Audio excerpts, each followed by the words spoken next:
Samedi 29 juin, le comité d'organisation, les membres du jury et les candidats de délégués d'or 2024, ici réunis pour une finale à huis clos.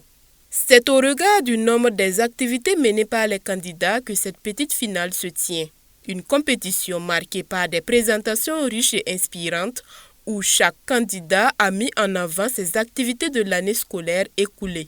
Évidemment, les années précédentes, ça se passait le jour J, mais nous avons constaté que nous n'avions pas assez de temps parce que les délégués avaient beaucoup d'activités, ils avaient beaucoup de choses à montrer, il y a beaucoup de choses qui se passaient au sein de l'université. Donc on a décidé de dédier toute une journée spécialement pour cette pré-finale à huis clos et maintenant après on se retrouve pour la cérémonie de distinction.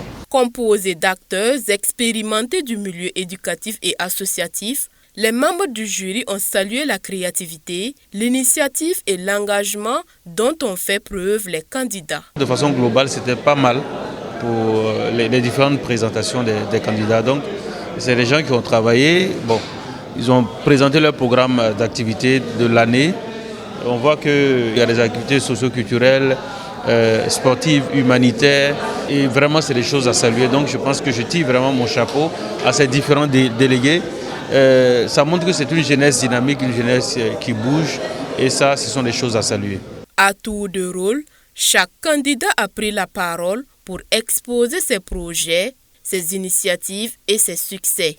Des thèmes variés allant de l'engagement communautaire à la mise en place de projets écologiques en passant par des actions de sensibilisation et des projets artistiques ont été abordés. Durant l'année académique, j'ai eu à réaliser pas mal d'activités, dont académiques, sociales, culturelles et sportives. Nous avons eu à faire une semaine culturelle regroupant plusieurs activités.